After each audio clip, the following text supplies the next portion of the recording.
Today, on the Shrewd Dudes podcast, we are going to talk about a few different things. In This Week in Satire, we're going to address a key protest done by John MacArthur, who protests the prosperity gospel of Joel Osteen by gluing himself to his mic stand. Then, in our rant of the week, we are going to talk about Joy Reid and her rant of the week and how it was oh so wrong. That's a kind of bad rant. In Nothing to See Here, we're going to talk about how the left criticizing anti-Semitism is maybe even worse than the pot calling the kettle black. And then finally, in the douche of the week, we are going after full force a mother who abused and terrorized her 7 kids. So terrible. All of that and more on the Shrewd Dudes podcast.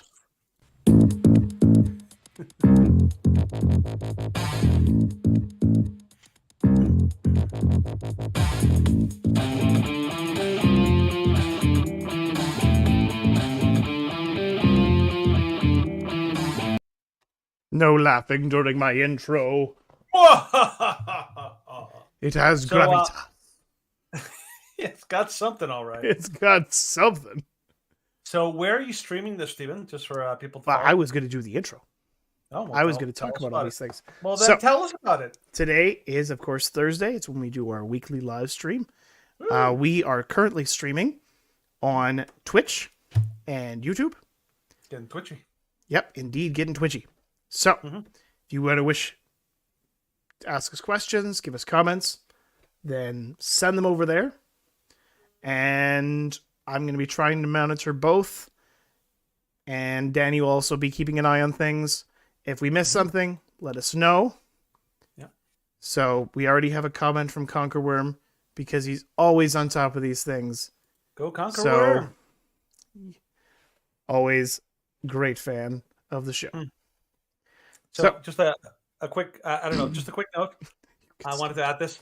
What? I want to contribute too. I want to be part of this. Oh, no, I was laughing at Conquerworm's comment because he's like, all right, I'm here, so you can start.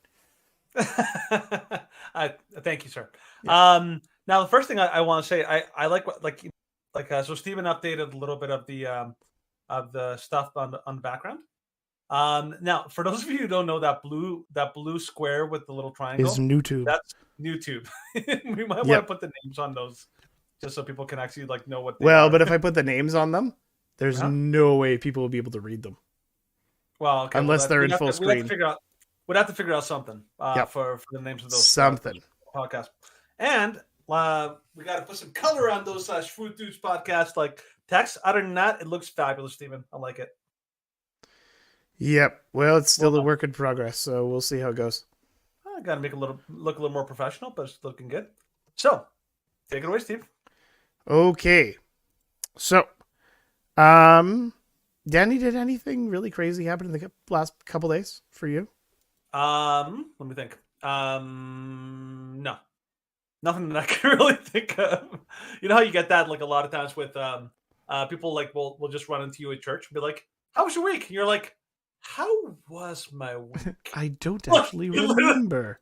Well, because you just don't think about it. You're just things happen, but then you have to recount and be like, "What did I? Oh, right, I did this." Oh yeah, that. Right, I saved the baby puppy from being attacked by lions. Recount and be like,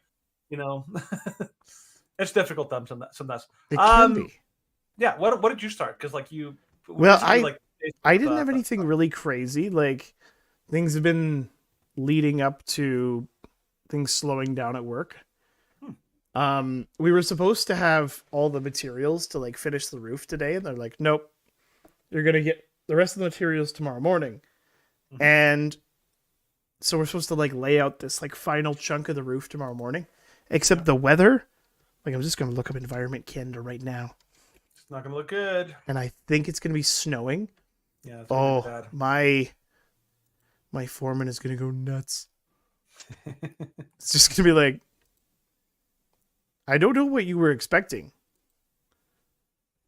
It's well, it could have been better. It's no.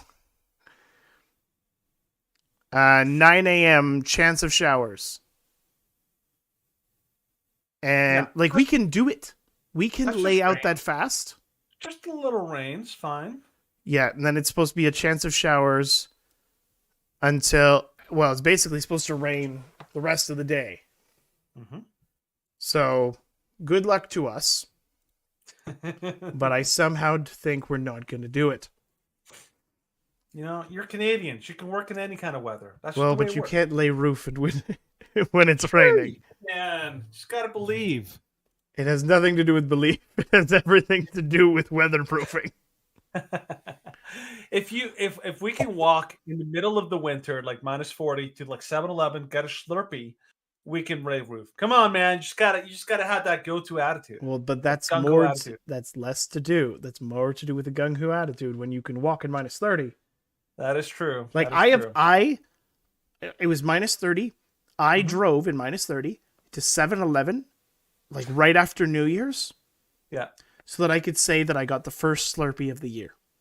Mm. Yeah. That was me like 10 years ago. No, that was me like yesterday. Well, I got a Slurpee on the way home, so. Nice. See, that's the Canadian way. That is the Canadian way. I do hate to cut you off, but we do need to go. Top fans has basically told us we're too chatty. I'm gonna blame Steven on this one because I literally gave it to him and he just went off with it. So. All right, let's go to let's do something and let's talk about This Week in Satire. All right, buddy, bring it up. Which apparently is not showing up right now. What's wrong with you? Jeez. I'm sorry, everybody. My failure shall be recorded. This admonished man. Admonish me indeed. Admonish there we go. Him. All right, we're good. We're good. Okay. So, starting off for This Week in Satire, first we're going to watch this video about Alex Jones fined $1 billion. That's so good. So it's hilarious. The way they do Alex Jones is so perfect. Yep. So Alex Jones was actually fined $1 billion, and if only it went down this way. I feel like the judge should have done like totally out of nowhere. It would have been so perfect if she had done like a Dr. Evil, like I fine you $1 billion. Yep. This is how Freedom Tune says it went down. Ready to pay up? Here, put it in our Alex Jones was wrong jar. I've got just over $1 billion at this location. It's yours.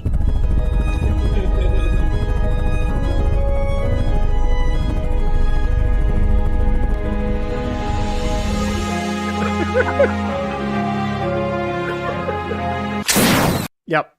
It's funny because it's true. It's so true. I was actually wondering what they were going to do, and I was like, oh, yeah, that makes so much sense. Oh, it makes so much sense. Because everybody's just like listening to Alex Jones at the start, and you're like, nah, that's not right. Who was it? It was Michael Knowles. Michael Knowles was talking about Andrew Tate today. Okay. And he's like, Andrew Tate is like Alex Jones. Both of them say correct things in the stupidest way possible. Because it'd be like 2 + 2, Alex Jones. Everybody knows that 2 + 2. Everybody's like, it's like, no, you just say it. You just say it. True things are true, even if Alex Jones is the one saying. The thing is, everybody has basically had to acknowledge in the last little while, the last year or two, that Alex Jones is right more often than he's ever wrong. Steven Crowder has said this. Tim Pool has said this. Michael Knowles and all these other people have said he's right more often than he's ever wrong. So it's Ain't that the truth? Great way of giving a little salute. Alex Jones. Yeah. The truth teller. The truth teller, but sounds crazy doing it. Yeah. But tell us about the other story, man. So Babylon Bee, right? Yes, the Babylon Bee. The Babylon other satire of this week. So, because it relates to another story that we're going to be covering, I just thought this was hilarious. John MacArthur protests prosperity gospel by gluing self to Joel Osteen's pulpit. No, that'll get results. Was it showing a video? No, it's literally just a picture. Oh, that's it. That's That's all you got. That's all you got. That's it. Oh, that's what you get for skimming. Yeah, for skimming. I was just like, this story's funny. I'm sure they'll have more. They do not have more. Wah, wah, wah. Yeah. Now I wonder if Joel Osteen gave him a bowl, which will be funny if you read the later stories. That's true. By the way, did you see that story, Stephen, from Not to Be? They basically talked about this guy who stood outside. Speaking of comedy, this guy who stood outside, like, I think it was like an apartment building or some kind of a place where people live or something like that. And he was literally handing out. It's Not to Be. It's Louder of a Crowder. He actually talked about it. Here, I'll send it to you, and you can see if you can put it on the thing. So basically, I mean, since we have like a short one, I found this really funny. You're going. You know where we're going. Yep. He is unfortunately not suing Joel Osteen for not providing a poop bucket. That is unfortunate. Yeah, very unfortunate. Mm-hmm. So what happened was just a little background here. I found this so funny because of how true the whole thing was. The idea that some guy, I don't know if this is New York City, but I just sent you the article. You can kind of put it up there. But this guy stood outside of a building with a lint roller, and he was basically getting people to he's like, oh, before I go in the building, I have to make sure to roll your lint just to make sure that people would do it. And the funny thing is, people were letting him because that's how completely conditioned people were. Daddy, where did you put this thing? On Messenger. I just sent it. Oh, okay. Like it just showed up. Yeah. So it basically, the reason I found it so funny is because it shows, it was like the most epic troll ever. This guy basically showed how people will just do anything if you basically if you just tell them yeah, I got to do this, okay, here you go. All right, well let's just check it out. So this is a video here. So it says, one thing I've learned from the past few years, folk will literally comply with anything without asking questions. So he's literally standing there with a lid roller. With a lid roller, and just rolling people's lids. So good. Wow. So good. Yeah, and people are like, okay. They're like, all right, I will comply. Yeah, it's like, what's the point? Questions. Oh yeah, he's not even talking to them. He's like, literally just what? But it's a literal. Like, why do we have to do that? Because yeah. Okay. No, there's not. There's no questions. There's no conversations. But even somebody asking a question, that's how it would go. Yeah. Because. Oh, okay. It's rules, man. If you look just below that part, somebody put the best tweet there, which is scroll down, and if you can do it. You can scroll down. I believe in you, Steve. But I don't see the tweet. There is no tweet. The tweet. No, the Joker clapping.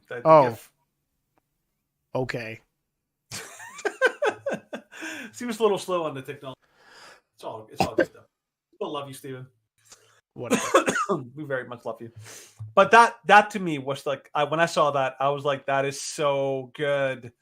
And the fact that this guy even said that he was intentionally trolling people, that was fantastic. It was so good.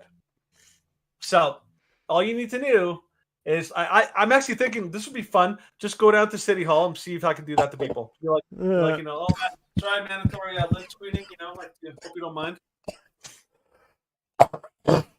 Are you going to live, Steven? Laugh, I need coughing. to find a replay. Maybe Conqueror could take over for your part. Maybe you should learn how to do OBS. One of these days. One of these days. All right. I go missing for one day, and it's just like there's no show. There's no show. Why not? Because I could record a show. You can record. Yeah, that's true.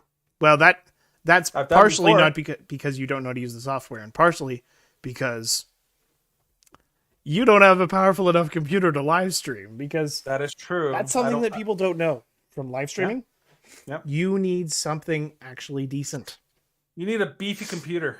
Yep. Like even right now, I have a really good PC, and streaming at medium to high settings is using 20% of my 20% of my computer. Yeah, my computer can't do that. So, and then of course that's running everything else. So there's a reason why Steven's taking care of this. Yes, he's got the power. I have the power. All right. Speaking of the power, why don't you take us into the rant of the week, man? That is true. That is true. And we're very, very glad that Joy Reid does not have power. Okay, Dinah. Things would be horrifying. All right, let's go. Red alert.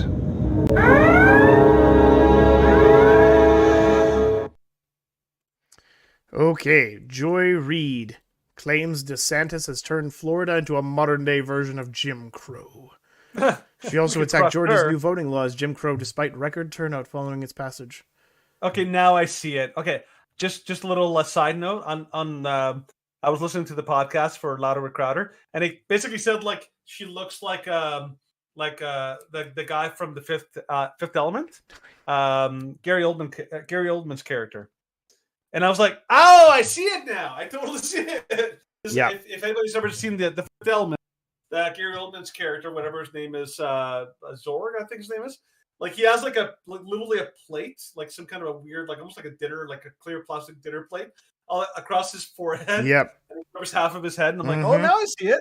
It looks kind of really weird. Like that. And he actually looks way better than she does. Like I will say. Yeah. Conquerworm, MSNBC has declared war on white people. No, yeah. Yeah. Well, I mean that's been their mantra. For the longest time anyway. Straight white Christians just going at them.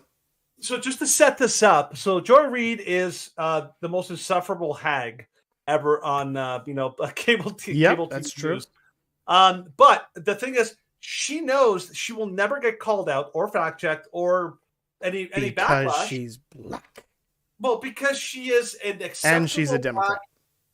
Democrat, yeah. She basically follows. She follows everything, and so she's on the good side, right? Now, she basically went on a little bit of a rant, little tirade, and she spouted off so many things that it's hard to keep track of them all. But so we're gonna I don't know, play the video and then just react to its being horrifying. Kind of react to some of the nonsense. All right, let's go. Go for it.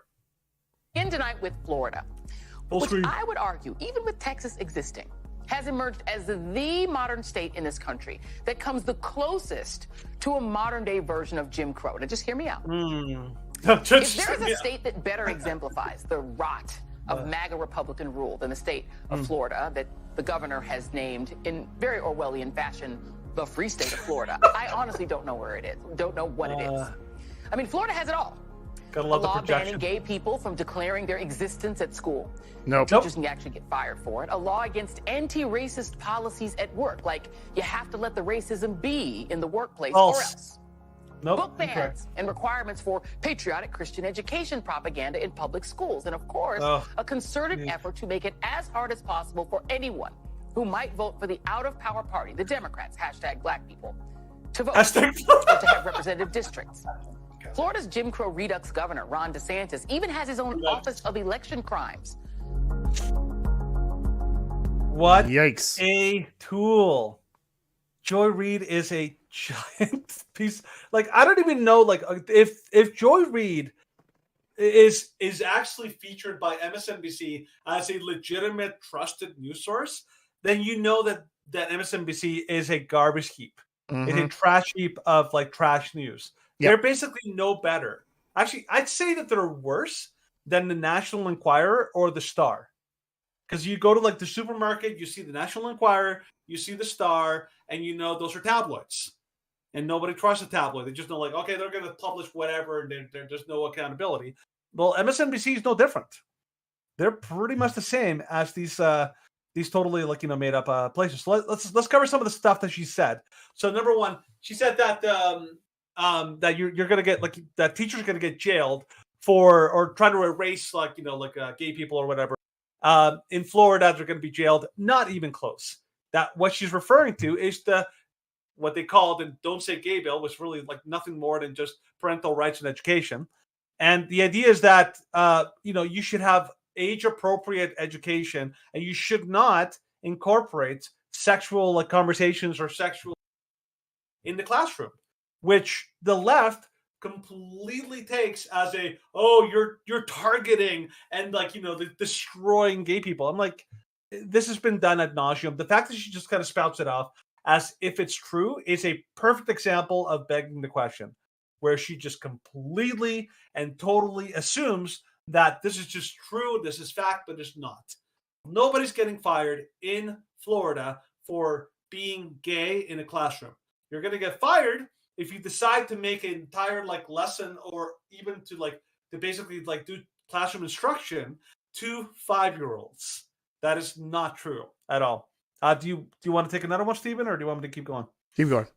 All right, another one. The idea that anti-racist, bill that if racism, we let it go. This is so not true, because what happens is that they basically made it so that you cannot mandate anti-woke training or like woke training to public employees and all these kind of people who work there. The idea is that they were trying to to incorporate mandatory woke training in schools, in federal kind of in public places and private places. He basically made a law saying you can't do that. You cannot force people into woke training. And woke training is nothing more than telling people that, oh, by the way, you're white, you're so racist, and you should hate yourself, and you should bow down and kiss the feet of black people. That's what she's referring to as the let racism happen. Like this is it's a very insidious type of thing. And then what they do is when you don't let them have their thing, they accuse you of promoting and keeping racism going. And then another claim that she makes is that they're banning books. Well, no, they're saying that that schools should have age appropriate books, and unfortunately, pornography and pornographic books should not be in schools. Yep. If anybody is guilty of banning books, it's the left that bans books like To Kill a Mockingbird or Dr. Seuss. Dr. Seuss. Or Abigail Schreier's, what's it called? The War in Our Daughters. The War in Our Daughters. They want to ban that book. Yep. They also want to ban Johnny the Walrus. They want to ban all these books. The left. This is all projection. And then one final claim that she makes is that, oh my gosh, they want to destroy the black vote. Now, how are they doing that per se? They're creating voter ID laws, which basically means if you want to vote in an election, you need to have an ID. And the left, in their, bigotry of low expectations, they say well, you can't do that because black people can't vote then. Like, why not? Oh, because they can't get ID. Why not? Well, because it costs too much. Well, it's free. Well, because they can't get there because they don't have a car. Well, they can take a bus. Well, it's just really hard. And you're going to make it hard for them to really what they're doing. It's all about trying to push the idea that black people need the Democratic Party. Mm-hmm. And it's secretly because they believe that black people are less capable than whites or other groups. It's really, really disenfranchising and racist. It's awful. Yeah. So this is what the left does is they keep it's the old mantra that, believe it or not, was originally propagated by Joseph Goebbels, who was the propaganda minister from the Nazi Party. Basically, he said if you say a lie or you repeat it enough, people will just believe it's true. And this is what MSNBC and Joy Reid is doing. She just keeps saying the lie over and over and over. This is why she'll say stupid things like "hands up, don't shoot," even though that's been proven wrong for ages now. She'll say something like that. She'll say that George Floyd died because of police brutality, which is extremely debatable. But again, all this kind of stuff. This is what MSNBC does. It's funny how modern news is no longer. They are literally nothing more than propaganda mills. Maybe in the past there might have been a little bit more news involved, but the news in the States as well as the news in Canada, you basically can't trust anything they say anymore. I don't know. What do you got, Stephen?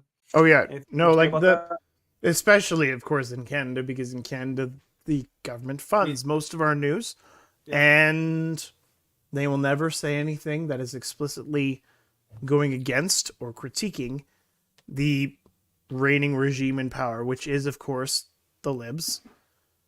But they'll critique to the nth degree Pierre Poilievre and the Conservatives and the PPC and anyone who does not follow in their dogmatic viewpoints. Yeah, and it kind of shows that this is why the left has a powerful tool at their disposal called the fact checkers. And the fact checkers will fact check on Facebook, they'll fact check on Twitter, they'll fact check on various places, and they use these fact checkers, these supposedly unbiased sources, which are completely not the case, to basically be like, well, the fact checkers called you wrong, so you're wrong. On the right, we do have fact checkers. You have people like Ben Shapiro. You have people like Latimer Crowder. You have Tim Cast IRL. You have what's his name, Dan Bongino. You have what is that guy? You can go on for a while. Project Veritas. Who's Project Veritas? Anyways, yeah, Project Veritas is a great example of another fact. Thankfully, there are people who are doing the hard work of making sure that if you want to be informed, you can be informed. They will provide you with the information, but it takes a little more work if you're a conservative. Now, again, that's why shows like this exist. We want to basically not only like read through the news, but gonna give it a little bit of analysis so that we know what the truth is. So yeah, I think that's all we got to say about Joe Reed this week. Steven's totally distracted, so I'm just gonna keep on going. No, my wife came back and she gave me Coke? a couple sips from Coke her Zero. Coke, and I was like, okay. Oh, Coke Zero, what a lovely lady. I know. Come on, everyone, shout out Stephanie. Yep. The doting wife. I know it's Coke Zero sugar. That Anyways, now let's move on to the news you may have missed to talk about the news that you may Bring it have on, missed. Steven. Bring it on. Indeed. Where is the song? There it is. Oh, you remembered. I always remember nowadays. So proud. You shouldn't be proud. It's very basic. It's like giving you a hard time. All right, so starting off, Germany climate activists glue themselves to Volkswagen facility floor, criticize company for not being providing bowls to defecate and urinate in while being glued. So yeah, scientist rebellion activists glued themselves to the floor of Autostadt, a Volkswagen plant, were offered food by the company, but the lights and heating were turned off after business hours. That's called not thinking this through. Yes, well, it's called nothing. Well, because Yeah, every other it's protest really- that we've seen for climate activists and all these things, every single one has been, okay, well, the police will take care of you, the police unglue them, and then the police just take them away. Whereas this one, the Volkswagen and Porsche dealership is just like, okay, Oh, well, you go ahead and sit well, there. go ahead and sit there. We're going to turn off the heating. We're going to turn off the lighting. And they're like, but wait, what? You're going to leave us here? Supposed to be like You're not going to like pampered. cater to our every need? And you're not going to make sure that we have like a bucket to poo in? They're like, no. And so Tim Pool was like, I want to see us, like, I want to see more references. I want to see like something that shows that, like, whether they went on the floor or not. and their And I'm like, okay, that's funny. So it's really just, this is a dose of your own medicine. Yep. Yeah, like That's like you were saying the other day. It's like Yeah. that whole thing about pouring the milk out. It's like, all right, were you going to pour the milk on the floor? And we're going to pour the milk out on you. that Oh, would be no, we don't reasonable know. consequence. You know, Yeah, natural consequences.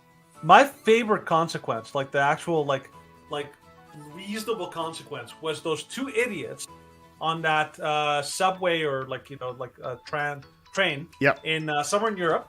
They got on top of the train, they wouldn't let it go, felt like hundreds angry yelling at them, and somebody actually got up on, shoved them off into the waiting crowd, and they basically beat them Beat the tar out to a of them. pulp. And I was like, I'm Yep. normally not a fan, but in that case, they deserve it. kind of deserve that. They kind of deserve that because Well, and in this case, they totally deserve They to deserve be it. forced to poo in a bucket. Or, well, Yep. not even get a poo. They have to poo on the floor or poo their pants. Because that's what happens when you glue yourself somewhere and are stuck. Because you're too stupid to realize that not everyone will cater to every need. Climate Well, if you're gonna activists, you suck. If you're gonna act like a little child, you should be treated like a child. Yep. Where's your diaper? That's the way it goes. All right. All right. So, Summit News. We peaked a little early. Democrats hope turning to despair. Oh, no. Oh, sweet mama, we're seeing We're seeing the light. The red wave's coming. Speaking of which, All before we move on, just a little bit of a yeah. extra point. On November 8th, which is, of course, in less than a month, we are going to be doing a midterm election live stream. Yeah. Going to be hanging out at my house. Yeah. And we're going to be covering it live. Going to have probably a little bit of a party because it's supposed to be a red tsunami. Gonna be a red wave. Or it will be, sorry YouTube, fraud. We'll see. Yeah, that's what we had last time. We had that that kind of a election party. Election party, and then we had to like finish the final live stream where we're just like, yeah, we don't know how this is going to end because none of the results are complete yet. Yeah, that even was though the it's first like time. 12 at night. First time in American history they'd never had the election. The winner result. announced the day of. It was ridiculous. Yeah, it was crazy. All right, so this is from Summit News and about the Democrats' hopes are being dashed. So it says their hopes were rising in July and August on the expectation that the Supreme Court's rule overturning of Roe v. Wade would energize the Democratic base and nudge independents into voting for the blue team. Their abortion issue hopes have proven wildly overblown, as a mere 5% of likely voters say abortion is their top concern, according to the latest New York Times Siena College poll. Instead of a plurality point to the economy and inflation, most think Republicans are best equipped to handle both. Mm-hmm. All right. So this James Bradley says 22 days till midterms. If you want unlimited abortions, vote Democrat. If you want a return to affordable cost of living, vote Republican. Amen, brother. Amen. He's got it right. At Harvard-Harris poll released on Monday, found that 53% of voters say they're more likely to vote for a Republican compared to 47% who favor Democrats. Just 40% of Americans approve of President Biden's performance, according to the latest Reuters Ipsos poll. Mark Lonbaugh, Democratic ad maker and veteran of the 2016 Bernie Sanders campaigns, tells Politico, "Look, man, I've been at this for 30 years, and it's always the period in late September and early October when an election starts to tilt and move. So we're at that moment. Now I don't think you can look at these numbers across the country and say anything, but it looks like it's moving in the Republicans' direction." The 40,000-foot view is bad enough, but the steady drumbeat of discouraging race-by-race poll results that now has Democrats bracing for a punishing midterm. In the battle to break the 50-50 tie in the Senate, Republicans have taken small leads. Wisconsin, Nevada, and Herschel Walker is still hanging around despite the October surprise claims about his ex-girlfriend's abortion. Real Clear Politics now puts Dr. Oz in the lead in Pennsylvania after adjusting for historical polling errors and projects a 52-48 GOP Senate majority. So, long story short, in the summer, we were starting to get a little. People were starting to get a little nervous because the big, massive, leads that the Republicans seem to have in the spring seemed to be kind of narrowing, and so a lot of people were worried, so much for the. But now that September and October rolled around, we're starting to see that completely shift back. And now we're starting to see a possibility that we may actually indeed see a red wave again in the midterms. Now, one big thing is that the midterms are much more difficult to manipulate, or to for real cheating to happen, because it's much more difficult to do cheating across the board than it is to do it in a different kind of election. Anyways, the point is, not only is the House guaranteed pretty much to become Republican, but that also the Senate could be too. The Senate actually is looking like it might completely flip, and the reason is because Senate races that in the spring look pretty solid for Democrats are now looking like they may completely shift and go to the Republicans' ways. So it's going to be a good fall for Republicans. Look forward to that. Take it away, Stephen. Yep. All right. So the next story, something that is very near and dear to my heart: the NHL hockey. And of course, the Leafs won. So only Leafs don't care. Only Leafs fans. Well, Monday was awful. Anyways, the NHL goes woke. Institute plans to make Hockey League more diverse. The sport, which has been predominantly enjoyed by majority white audiences from majority white countries like the United States, Canada, Finland, Sweden, Russia, Ukraine, and other Northern European countries is now under fire for not being diverse enough. Oh boy. Yep. I was reminded of this story just because the Babylon Bee had an article saying About that the Kenyan marathon running team was criticized for not being diverse enough. Which is basically comparable to the NHL saying it's not diverse enough. So, yeah. By the way, I want to throw this in there just to make you feel better. At least you're not the Canucks, because the Canucks started off with like a new record. They lost big leads in the first 3 games of the season and lost all 3. I was like, wow, that sucks to be a Canucks fan. Okay. I don't think any team is reeling in the past during the month of October as much as the Blue Jays. Oh, okay. Did you hear what they did? No, I heard that they're... They lost. So they were in like a qualifying round for the playoffs in MLB. Yeah.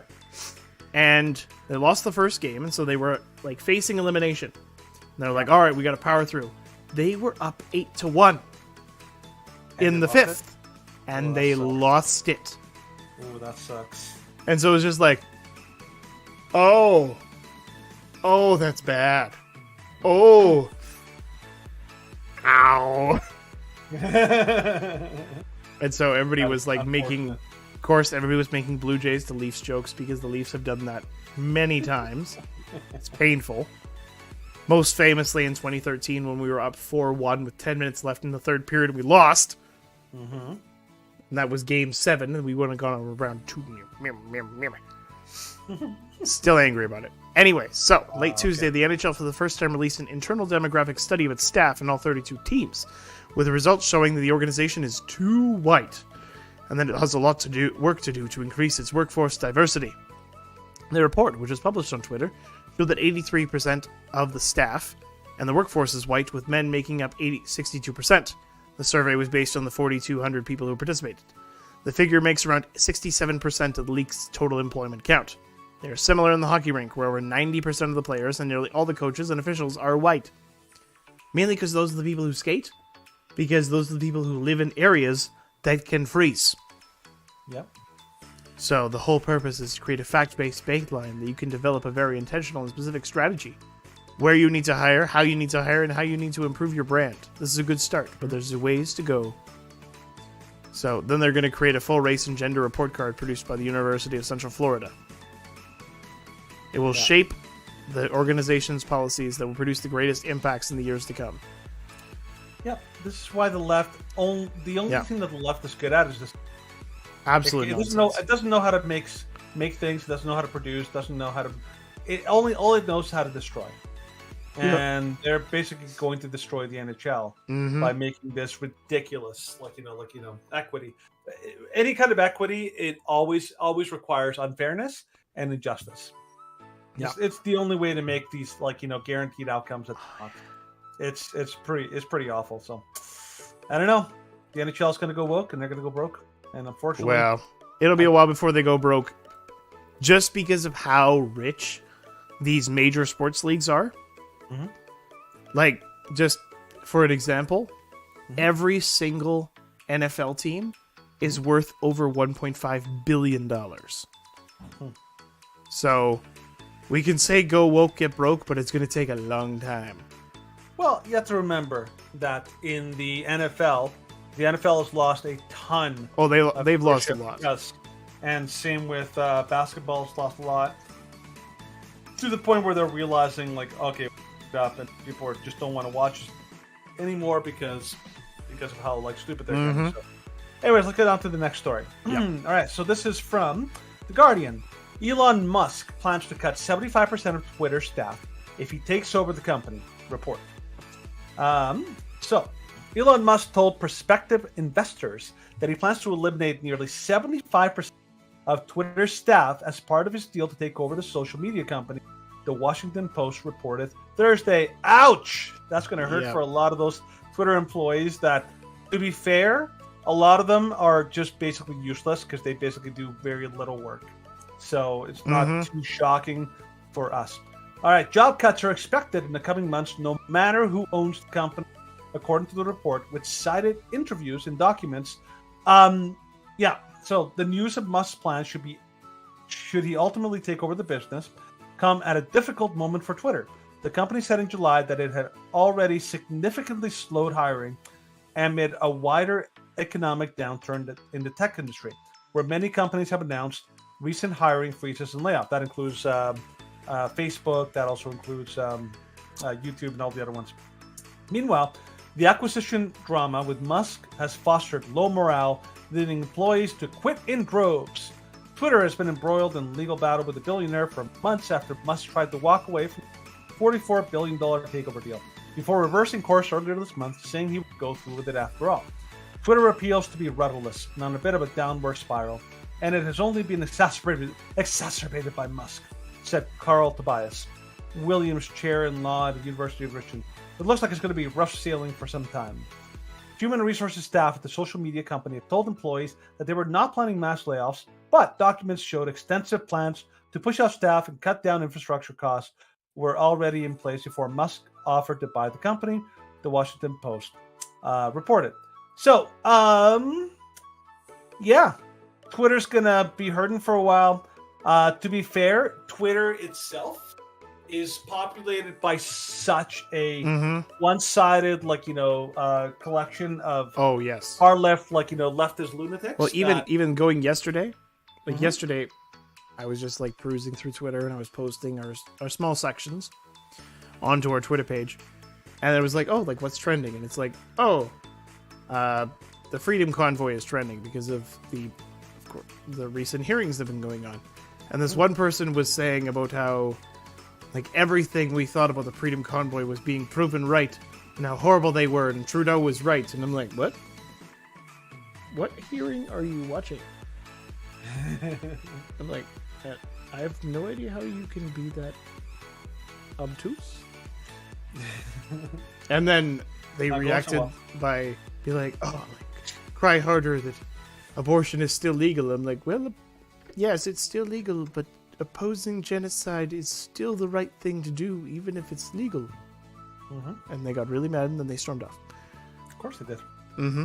Like they always do. So I think that's I'm actually excited. Oh yes, very excited for all hail Elon. Ye or yay is buying Parler. Elon Musk is buying Twitter. No matter what, that can only mean that Twitter will get take over the world. Yeah, pretty much.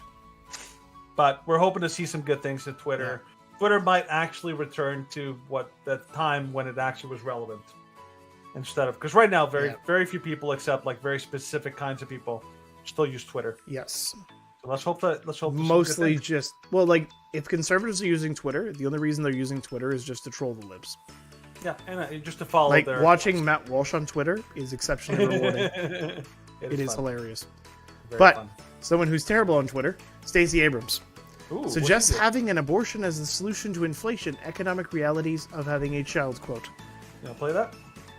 Oh, I don't want to, but yes. Right now, we are walking away so often from the real issues that people care about. Abortion is an economic issue. It's been reduced to this idea of a culture war, but for women in Georgia, this is very much a question of whether they're going to end up in poverty in the next 5 years, because women who are forced to carry unwanted pregnancies end up in poverty within they're 4 times more likely to be impoverished in 5 years. They're twice as likely to be on food stamps. This is an economic issue, and it's being reduced to this culture conversation. We know that for families that have faced the issue of inflation, they care about housing prices. They care about whether they can afford to go to a doctor. That's why I'm fighting for Medicaid expansion in Georgia, and why we're having conversations about a governor who makes his money in real estate and will not spend $400 million in eviction rental assistance to keep people in their homes. And so it's important that we reduce these conversations not to these high-level professorial conversations, but to real impact on people's lives. It's really hard to to give her any kind of credit, because she, because of her buck tooth. It's so hard. Well, it's not a buck tooth. It's a tooth. Well, it's a tooth gap, but she looks like one of those the hillbillies, the yeah, I know, with the missing teeth and all that. That's all I can see. But yeah, no. Anyways, take away your commentary. And of course, what she was referring to was another video in which MSNBC contributor Mike Barnacle pressed Abrams further on how she plans to alleviate concerns voters have over the high cost of groceries and gas, which, of course, inflation rose 8.2% last month. So let's be clear, quote, but let's be clear, having children is why you're worried about your price for gas. It's why you're concerned about how much food costs. For women, it's not a reductive issue. You can't divorce being forced to carry an unwanted pregnancy from the economic realities of having a child. And so there are. It's important for us to have both and conversations. We don't have the luxury of reducing it or separating them out. Yeah. Which Normally, I is like essentially your what voices, she's but I'm saying like, not that is you're poor, kill your kids. kill your kids before they get there. You know that. You Yeah. know, I like using this retort to pro-choice or sorry, pro-abortion activists.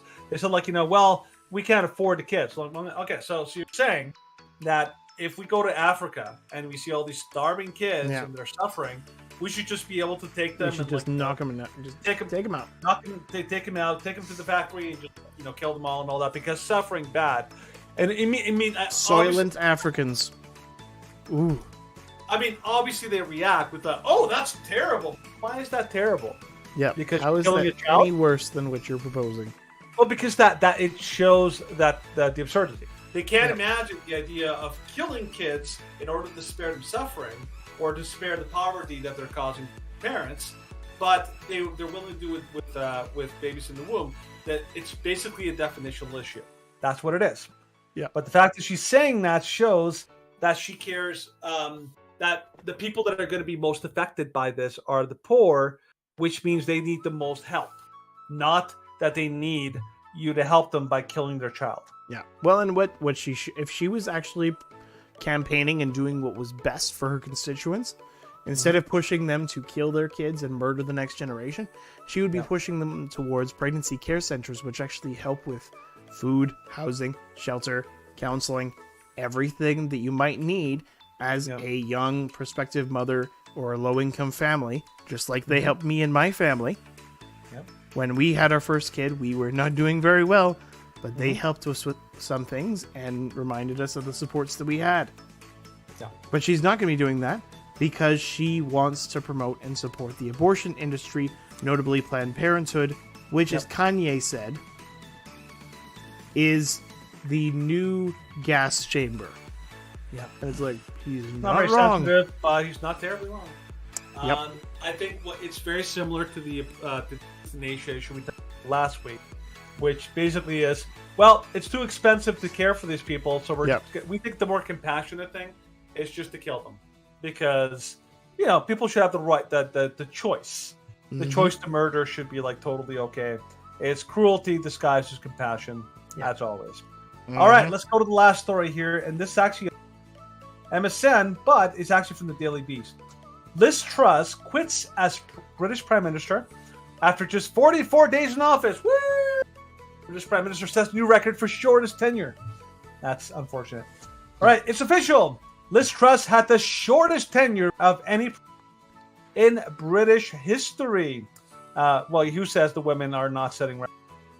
Just 44 days after arriving in Downing Street, Truss's regime, I love how they call it a regime, was officially killed off on Thursday, along with the United Kingdom's ability to pretend any longer that it hasn't fallen into an absolute kakistocracy. Okay, I'm going to look that up. Look that up, kakistocracy. Because it sounds Whatever ridiculous. that is, it sounds like a ridiculous word. Okay. So Truss' disastrous reign was fittingly born of another disaster. Her predecessor, Boris Johnson, who attracted scandal the way a death thing attracts. Like, you can tell this is written by the Daily Beast, by the way. Was finally brought down in July over his role in a colleague's sexual misconduct. With rampant inflation creating... You got it? Yeah, so a kakistocracy. Let's hear it.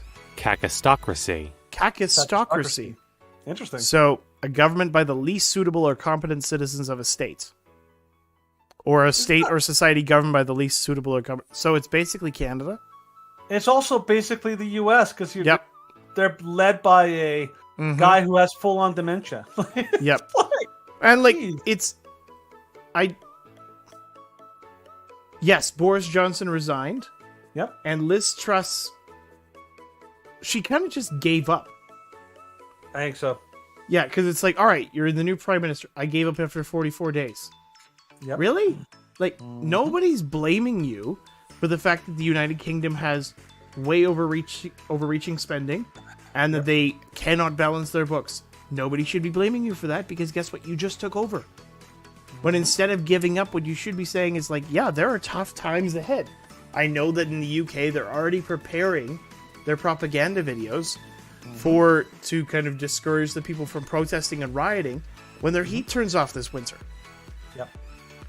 Like the And UK they and know Europe is it's going into coming. really dark times. Yeah, they know it's coming. Her actual advice to another article I read through was that like she was basically like set a warning, said just keep spending and ignoring voters. She basically realized that they're only a little bit farther ahead of the US, but basically saying you can't spend your way out of this crisis or ignore voters.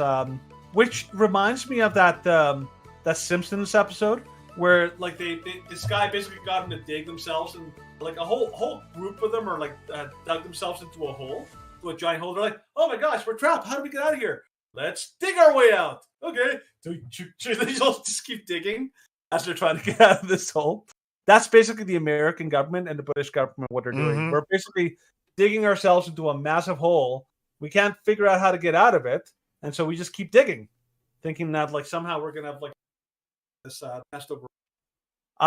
So the UK government is a cautionary tale right now.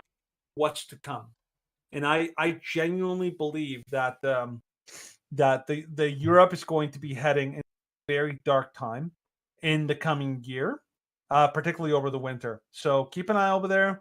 It's kind of a big deal the fact that she quit because it just means that there's an awful lot of chaos reigning over there in the UK, and the fact that like that the position that's basically become almost impossible to shows you that things are getting bad. So yeah, bad things are coming. Bad things are coming. But they don't want you to know. Just like this coming up story on Nothing to See Here. Mediocre. Excuse me. All right, move on. Nothing to see here. Please disperse. Nothing to see here, please. All right. My favorite thing about that whole little is all the people coming up behind it. Yep. Running away. It's always so. I hear they're actually doing a remake of The Naked Gun. It'd be hard to get it right because Leslie Nielsen is. Oh yeah, so Leslie good. Nielsen was great. He does a great job in that one of like because you almost have to have like a Matt Walsh style kind of like like stone face. Just a brief story, like brief Leslie Nielsen. Okay. This is this section from superhero movie is hilarious. Nail gun. Nail gun scene. I don't know if I saw it then. There we go. Awfully nice of you to help me out here, Trey. Oh, no problem. I'm waiting on Rick anyway, so. My God. How did you do there? It's easier than it looks.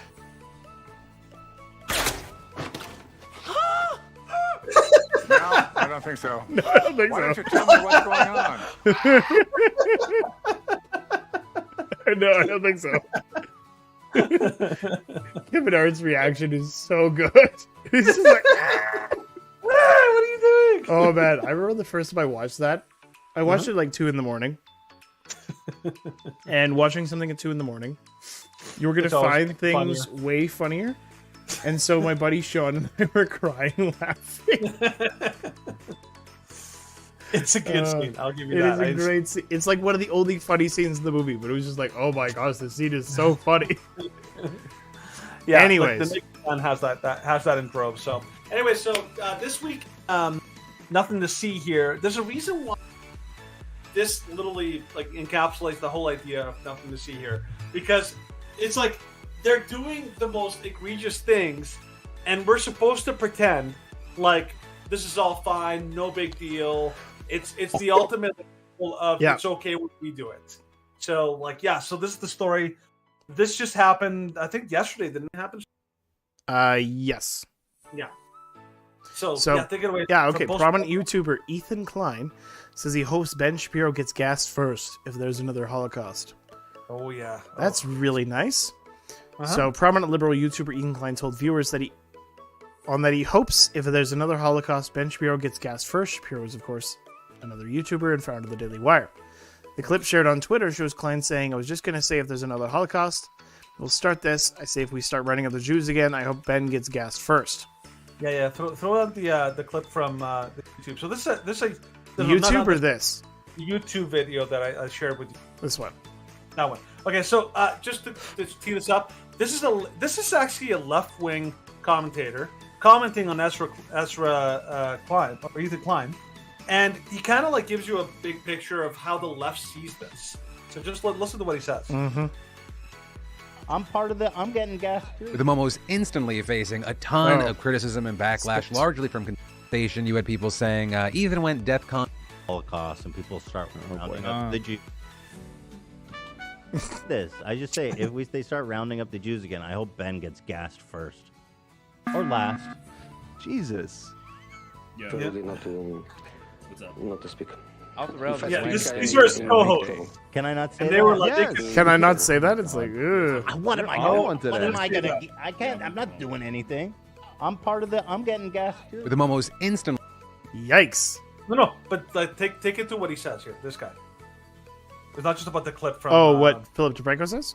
Facing a ton of criticism and backlash, largely from conservatives and far-right figures in particular, as well as others calling Ethan a scumbag, arguing that his channel should be deleted. People saying if Kanye deserves to be called out for his remarks, Ethan should as well. You also had others saying they don't agree with Ben Shapiro's views, but they think that the joke was too far. All of this even leading to a response from Shapiro himself saying, if there was another Holocaust, I would hope that Ethan and his family escaped. But maybe that's just me. But to that, H3 responded, saying, hey Ben, it's a joke. Do conservatives know what those are? And sure, in poor taste, but not as poor taste as you platforming anti-Semites who spread dangerous conspiracies that leads to real violence against Jews. That's the meaning of my joke, but of course you don't care about context. And Ethan doubled down on the same stance today during his podcast with Hassan Piker, who said this was a lot of manufactured outrage. They always do this. They try to like deflect away and go, what about this guy? He's actually anti-Semitic.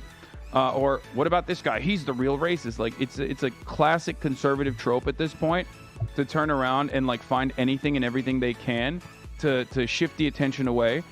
And you know, you gave them an opening with colorful language like that, for sure. And along those lines, you also had a lot of people defending Ethan as well. People posting things like Ethan Klein is Jewish, Jews are allowed to make dark jokes about our own history, and adding like it's funny when MAGA freaks and conservatives cry about this shit, but you obviously do not care about Jewish people. Stop pretending we already know you hate us. As well as no one believes Ethan Klein is an anti-Semite. They know he is Jewish and that this was a joke. Klein has literally been swatted by neo-Nazis. But still, you had others saying, yeah, he can be a Jewish person, but that doesn't justify joking about someone being murdered. And actually, in a huge update to this story, it happened while I was filming this video. Looks like YouTube is cracking down on Ethan Klein right now. With a video where Ethan made the original joke about Shapiro getting taken down for harassment and bullying, and then even the new live stream today got taken down, with Hassan even going on his own stream later to confirm that it was taken down. I woke up early this morning and I went over to Leftovers and I shot Leftovers, and you guys won't be able to see the episode if you weren't watching live.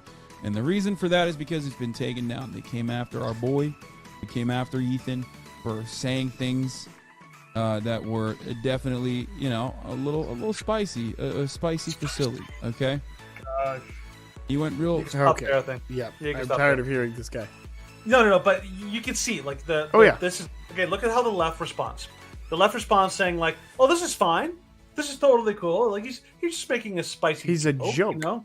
He's joking it about other people getting genocided. About like, Yay. yeah, he's joking about somebody getting murdered. And like, you know, gassed by by people in the Holocaust and all that. Now, he's hiding under the idea that he's selfish. But even though he's basically saying, like, you know, like one of the most insensitive things you can say about a Jewish person, right? Now, Ethan Klein is no stranger to this kind of like language. He actually called for like a terrorist attack. Yes, he did. Like by his own number. He's like, I hope that somebody will actually like go and do some and kind bombs of them. and bombs them This What was that? Was meeting that or like an something. NRA convention? Or what was It was that? some kind of convention. He was hoping that somebody would like actually go there and do some kind of a bombing, basically advocating for a terror attack. And so this guy has a tendency to be very, very careless, like with his words. Like obviously today, I don't know if you kind of saw a little bit of the what was his name, Stephen Tate, on like you know, like Andrew Tate. Andrew Tate. He was with Piers Morgan. And Andrew Tate is known for being completely and totally very like Alex Jones, like he'll just say things and he like for the most part, if you understand what he's saying, you can understand. He has a way of saying in a way that's not politically correct, which gets him into trouble. Now Andrew Tate has been taken off of YouTube for saying far milder things than anything that Ezra said.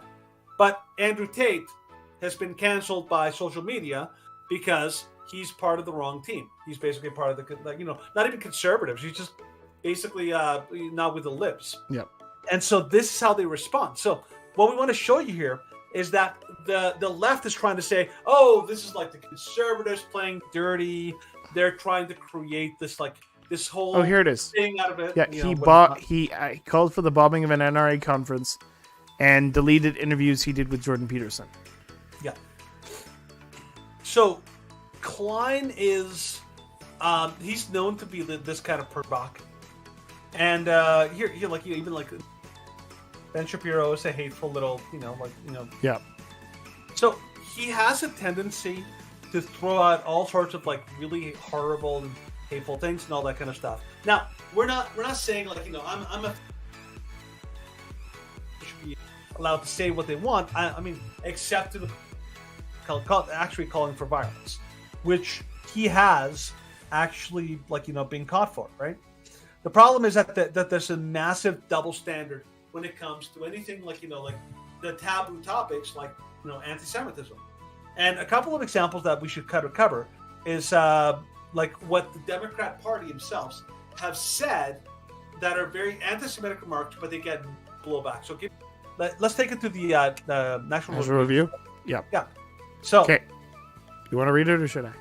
I'll take care of it. Okay, go for it. This is National Review. Okay, so time for Democrats to address their anti-Semitism problem. So, of course, the members there are Ayanna Pressley, Alexandra Ocasio-Cortez, Ilhan Omar, and Rashida Tlaib. Now, these are called the Squad, but the problem, and this was from May 26, 2021. So, basically what happened is, the actual quote here. I'm trying to find like where the actual things that they said. So these women are basically are known for making extremely anti-Semite claims in their in their thing. So what do they say? Okay, here it is. Those few Democrats who unapologetically defend Israel, such as Richie Torres, a freshman in Congress, found themselves ostracized. The moment I sent a statement denouncing the terrorism of Hamas, I was swiftly demonized by extremists as white supremacists, as a supporter of apartheid, ethnic cleansing, genocide. Torres told, a Jewish event. So basically, when you try to defend Israel, you're called all sorts of horrible. But when these women basically make attacks and make statements that are completely and totally they basically make statements that attack people in Israel, they're completely correct. They're protected and they are never ever called out for it. So in this environment, so some of the things that they say is that they falsely an apartheid state. Sorry, I didn't actually have a chance to look through the article beforehand, but basically all you need to know is that all four of these women at some point or another have said very, very controversial things about Israel. Mm-hmm. And their comments were very they were blatant. They basically said, I think Rashida Tlaib at one point said that that basically Israel was controlled by Benjamin Netanyahu or something like that. Like they basically have said a lot of very concerning things, and they've never faced any actual punishment. any repercussions for their words, in calling out Israel. And it's an obvious example of anti-Semitism by the squad. Now, in the next post, in the Jerusalem Post, this is an example of Democratic group accused of anti-Semitism for mocking the names of Jewish politicians. The since deleted no IDC tweet, dripping with anti-Semitism, mocked Jewish New York politicians Dan Goldman and Jeffrey Dinowitz, and quickly sparked ire from local politicians. So here's a quote: "The jerk buying a house seat with inherited money is Goldman," like in little quotations. Mm-hmm. Member said, is Dinowitz. Who came up with these names? Dickens, a member of No IDC New York, wrote Saturday. The tweet has since been deleted. So basically, here we have a Democratic group that basically mocked these two members of Congress for having, for their Jewish names. Obviously, this should be completely and totally off limits, but these groups never face any actual backlash from the media or any actual repercussions in full. So these are just two examples, that just came out search, but this is very common. The left says horrible about other people, and they never get called out for it. This is not just limited to the United States. This was also something that recently in this year in the spring during the trucker convoy here in Canada, and this is from the New York Post.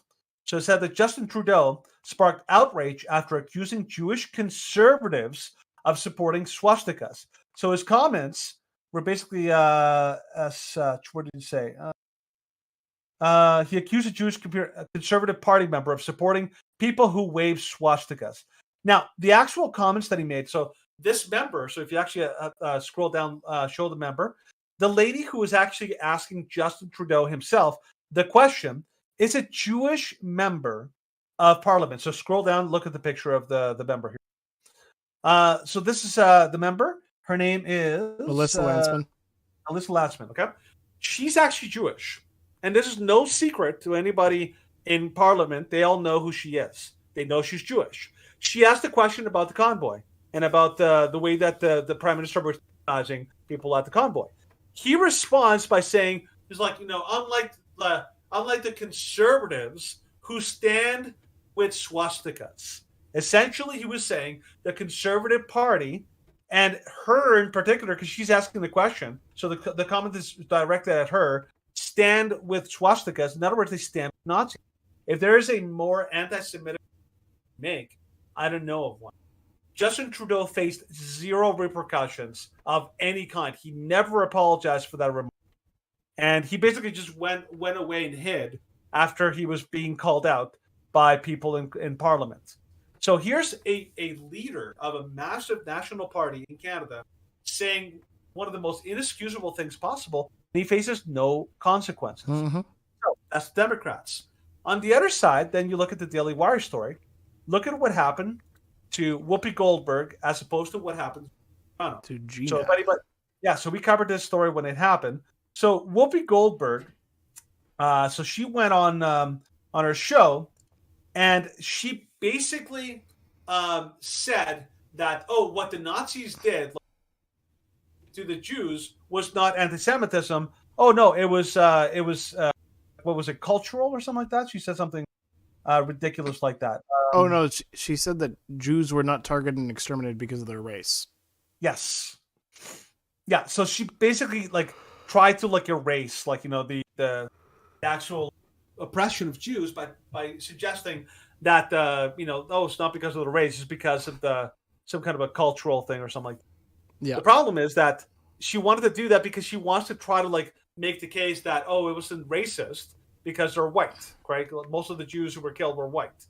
And so she tried to downplay the fact that that racism can actually be race on white people against white people, but no, it can't be that. Now, her comments were basically panned across the board by everyone. What was her punishment? She got a 2-week suspension. I think it was a paid suspension too. Yep. Fully, but yeah, she got a 2-week suspension from the show. However, what people pointed out is Gina Carano who was the actress on the Mm-hmm. show, and she was a very popular character on the Mandalorian. She basically went on her Twitter, and she basically said that whenever people are like, before you get genocide, you have to get to dehumanization. And she used the Holocaust as an example of that human tendency to dehumanize before you get to genocide, which is a completely fair thing. And she was trying to refer to the unvaccinated, obviously. Nothing about that comment is actually. Yeah. But Disney used that as a justification to completely fire her nilly-willy. So, Gina Carano, who's a conservative, says something that people get offended about Jews, and she gets canceled. Whoopi Goldberg says some far worse things, and she's fine. She just gets a 2-week vacation.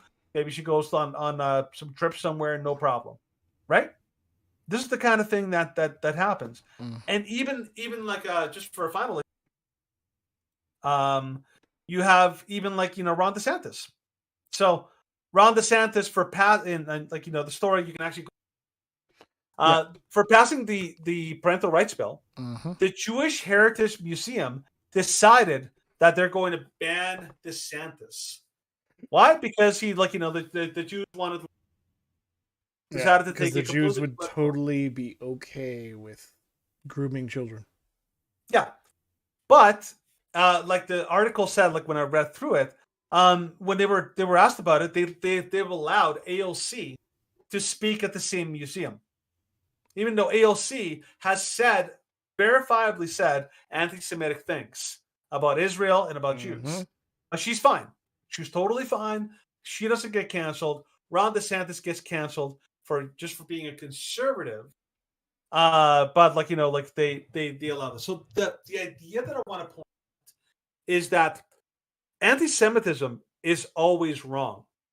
The problem is the way that any Democrat, any lunatic leftist who is in power, whether it's in a news organization, whether it's in politics, so if you're a political party, whether it's even like if you're a leftist like Ethan Klein, you are basically allowed to say horrible anti-Semitic things, and you'll get away with it. If you're on the right side, on the conservative side, you're not. And we're supposed to pretend like this is not a thing. But this is what they're doing. Ezra Klein or Ethan Klein, what was the penalty that he got? He basically got the little slap on the wrist. His video got taken. Yep. And he'll just go back and keep going, and you can. And then in 6 months, he'll say something else that's threatening and abusive. Yeah. Whereas we here, of course, are entirely for free speech. Yep.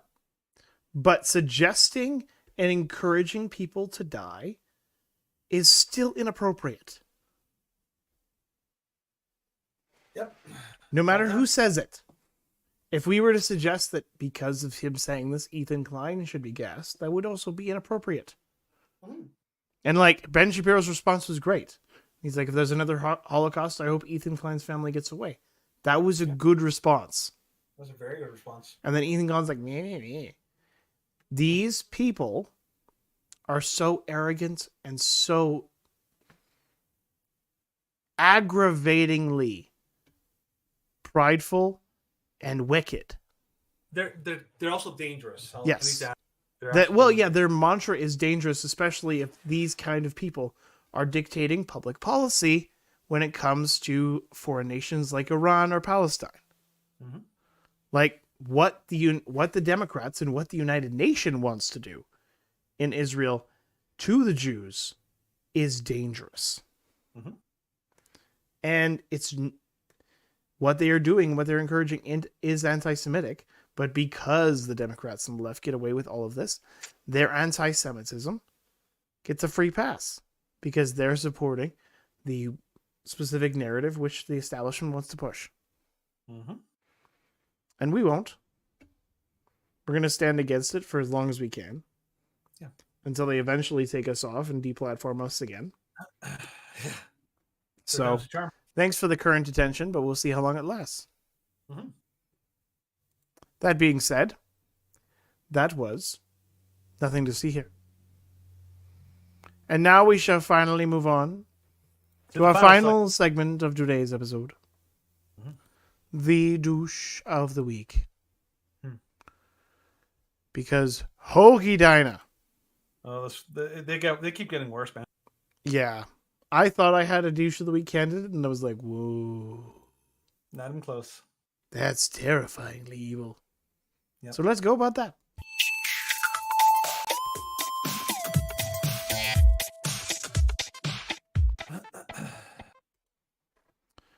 Okay. So, revealed Texas House of Horrors mom forced twins 16 to drink bleach and poured it on their genitals, make them eat and drink their own urine and feces, beat them with metal rods, and fed them mustard sandwiches once a week. Oh, is that it? Oh. So yeah, just no big deal. Mother and her boyfriend have been arrested in Louisiana after 16-year-old twins escaped their home in neighboring Texas and told of extensive abuse. The twins and their 5 siblings, aged from 7 to 14, were rescued on Tuesday after the twins raised an alarm in Houston. On Thursday, charging documents detailed the litany of abuse they suffered at the hands of their mother and her boyfriend. They were handcuffed, zip-tied, kept naked, starved, and forced to drink household cleaning chemicals as well as their own excrement. Oh, jeez. Yep. The mother, Zykiah Duncan, with her boyfriend Jova Terrell, left the house on learning the twins had escaped and were arrested later that day in Baton Rouge, a 4-hour drive across Texas into neighboring Louisiana. Boys said that they found the handcuff key in her mother's purse and hid it in his mouth and made a pre-dawn run for freedom at around 5 a.m. He was wearing only pants when he escaped, and the girl had on a thin hoodie and pants. Both were barefoot, and a neighbor took them in after they knocked on several doors. And of course, the other children are now with CPS. But, yikes. This is terrifying. And of course, is like, have you ever seen the movie, one of the only Brie Larson movies that I actually like, a movie called Room. Yep.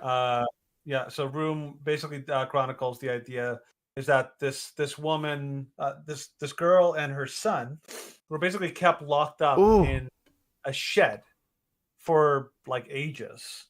And basically, like she basically made up a whole trying to pretend and trying to like essentially make him believe that there was nothing outside of Room was their world, and this was like their entire existence. And of course, the boy didn't know any better. He had never seen the outside world, so he didn't know. And the whole idea is like that. Basically, they had to manufacture a fake emergency in order to basically get the kid to escape and to basically get them both out of there, which is the whole concept of the movie. What? But it's basically like horrible abuse, right? well, like this is basically the house which they were staying in. Yeah, they're in a rich house. They're in a rich house, and yet they're starving those kids. Yep. Because That's monstrous. This isn't about like the inability to feed them. This is This is I want to hurt them. This is a person who genuinely wanted to hurt her children, and who went out of her way to do so. And I think the fact that the house was so large is, I think, what helped basically protect them from scrutiny. Because if you live on a property this large, well, and it's what's very crazy? Like this is a story about the failure of the bureaucracy of Child Protective Services. Yeah. So this is she was accused of child abuse 10 years ago. The police found proof of it. So the 5-year-old was taken from a school to a local hospital to be treated for burns to his feet, genitals, and other parts, being burned by hot water. They went into the house. They found a 20-month-old wrapped in clothing with his hands bound. The only other person in the home was the child's 4-year-old brother, according to documents. They admitted to routinely disciplining one child by making him get into a push-up position for 1 hour, causing the child's hands to swell. He was also forced to sleep in a closet floor with the door of the closet blocked by boards to keep them from escaping and stealing food from the kitchen. Jeez. And so she was charged with cruelty to juveniles to her own kids, but the children were given back to her. When was this? Like this was 10 years ago. Jeez, so they already had a. They already knew that she was a horrid person. Wow. 10 years ago, and they gave them back. Yep. This is the kind of situation which was like that the shooting that happened in Texas a few months ago. Which one? Uvalde. Uvalde, okay. And a few of the other ones that we've seen, the warning signs were there. And the police and other individuals ignored it. Yeah. You cannot ignore these red flag warning signs, especially with someone who has children. Mm-hmm. Like, we've been, like, yes, our house is not always the cleanest. And we're like, oh, people could call Child Protective Services on you. I'm like, having a slightly messy house is nothing compared to like the kind compared of to the stuff that some people are allowed to get away with. I think the other thing too is that so I just finished because I mean, like, I got a very similar vibe to this. I just finished watching the Netflix series about Jeffrey Dahmer and his life and all that kind of stuff. If you have a chance, it's very, very dark. So I don't recommend it for everyone. But essentially, one of the things that shocked me about his story is how many times the police had an opportunity to put an end to it. And just a lot of very careless, like, policing, constantly, like, just overlooking, like, or obvious flag, led to the horror, which is basically what he did to, like, 17 like, murders and all that. The first time, the cops basically had him dead to rights. He was in the car driving with the body of the person he just killed in the back seat in garbage bags. And the police, instead of taking him in for obvious driving, they're like, we're just going to let you out for the warrant. And that was enough. And that led him to continue. The boy, like the one, the one victim who actually could have actually called him on doing, if the police had actually like followed through properly, nothing. So all the time, all the way through, there were so many opportunities. The cops missed it. They kept missing it, and they could have stopped it before it happened. This is the vibe I got from this. Is like, like police, just like which are the only people really that are the saving grace for these. They just, I don't know. They kept screwing up. They kept like missing the mark, and eventually, like, this could have turned out so much worse if those kids hadn't managed to escape. Oh, so like that. I see no reason why there would have been any investigation, because outside it's just like, oh, this is a really wealthy house. It's a really wealthy family, and well, if we don't see any kids, then it's just a really wealthy couple. Well, no. You would never have seen the warning flags outside of that time in Louisiana. Yep. And that warning flag, how was that not enough? Yep. A 20-month-old child with his hands bound? Mm-hmm. Like, a 20-month-old child can barely even say any words, and is kind of just hopping around. Like, they're barely walking. Why is their hands bound? That's deplorable. Mm-hmm. And of course, it's a 4-year-old putting him in a position to make his hands swell for an hour. Mm-hmm. I'm hoping they get more than the book thrown at them. They should. These two people should like never leave prison. Never like, get out. There should never be a time when they're allowed to leave prison. Like this is beyond. This is beyond just like neglect or even abuse. This is like full on full. This is sadistic torture. Sadistic torture. These are the kind of crimes that should not be eligible for any kind of parole. No. Which I'm hoping won't be the case. And by the way, this is the kind of stuff that's happening. It's sad that this is now becoming so normative across the world. Like the other story we were thinking of was about this 12-year-old girl who got absolutely brutally murdered in Paris, France, by a migrant who overstayed her visa. This 12-year-old girl was raped, murdered, and stuffed in a suitcase. Yep. And just lovely. Slung her body out. So this is the kind of stuff we're seeing now. Of a society that has gone completely morally bankrupt, constantly getting worse. So, yeah. So these parents, this is the kind of stuff that you hate to see. These are horrible parents, and yeah, like this is the kind of crimes that really should be getting much more. I didn't even hear about this story until I just looked on the Daily Mail. I'm like, gosh, I didn't even know about this. Yeah, I had never heard about it. Any guesses, Stephen, as to why this hasn't hit the national news? Any guesses possible? Skin color. Yeah. Oh, what are the odds? Yep. 2 black parents abusing their black kids. Of course, are not black on black crime. Silence. Yep. Mm-hmm. Suddenly, they can. They might be able to cover this quickly. And of course, if they were gay, then no media source would touch it. Nope, not even close. They would probably not even be arrested. Mm-hmm. But if they were white, and worse, if they were white with some of their kids, white Christians, and particularly if they were white Christians with adopted kids that are black, can you imagine that? Oh, it would never go away. Like imagine like media frenzy. Amy Coney Barrett, who has 2, I think it's 2 adopted black. Oh yeah, they accused her.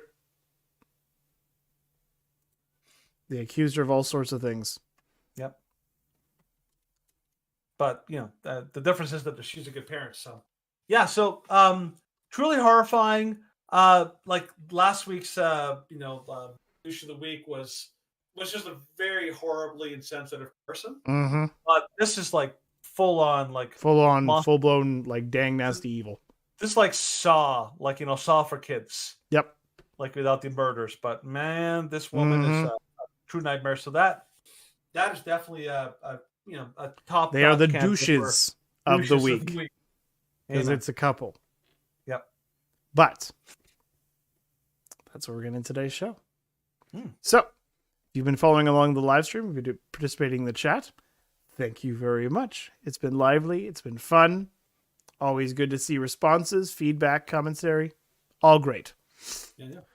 If you're not following us on the live stream, but you're watching us later, still great. Mm-hmm. So if you're following us on YouTube, BitChute, Rumble, or NewTube, as always, leave a comment, subscribe, tell us how we're doing, ask us questions, or just give us commentary or further feedback. Following us on our text platforms, such as Facebook, Gitter, Twitter, and Parler. I always seem to mess that up, but don't know why. Then you know what to do. I shouldn't have to tell you this, because I'm hoping that our audience is not morons. You're not. Come on, Stephen. You're following you have to believe the best in people, Stephen. I know. Well, we just read that story. Believing the best in people is probably not what I'm going to be good at right now. Believe in the best in most people. In our audience, I will Yes, do there that. you go. Yes, in There our you go. audience, I will believe the best. Amen. So, all right. That being said, we will see you on Tuesday for our regularly scheduled Tuesday News Day. Danny, sign us out. Just really quick, I want to respond to Conquer Worm. Yes, does the comes. My job. But I will say this. There's a very Shelly wants to know. So the name of the couple. Yep. The mother is Zykiah Duncan. Can you put it on the screen? Sure. I can share the screen one last time. Mm-hmm. It's right there. I highlighted the name, Zykiah Duncan. And her boyfriend is Jova Terrell. Mm-hmm. So these are the really, really hard. But of course, if you want to look up this story, we will put the link in the description when I post it to YouTube, BitChute, Rumble, and YouTube. Amen. So you can always check it out from there. Yeah, I agree with I don't think that this is just coincidence. I think it's not. There's a symptom of a spiritual sickness Mm-hmm. that has come across the West right now. Well, what was it? Mother Teresa. Mother Teresa was saying it's just if we're murdering millions of innocents a year, there's no evil that's too great for the society. Mm-hmm. So it is true. Just saying. So yeah, definitely pray. Definitely take precautions. I will say this: all of you, everyone, the norm that we're experiencing right now is not going to. We are going to see things get worse. Gas prices are going to explode. Food's going to become very expensive. The moral framework of our Western civilization. Yep. It's bad, but dang, it's going to get worse. So And that's why we need to fight. Yeah, like just be informed, be prepared, and just take reasonable precautions because the world is indeed going to get much more difficult. So that doesn't mean you have to like have the fatalist, but it does mean that you can take reasonable precautions, stock up on food, make sure you basically have contingency plans. Mm-hmm. Like if the power goes out, what are you going to do if the government, like what are you going to do? What are you Take going to prepared. do if Trudeau activates the Emergencies Act again? Which he might. Ugh, Knowing I know. this idiot. Exactly. Anyway, so yeah.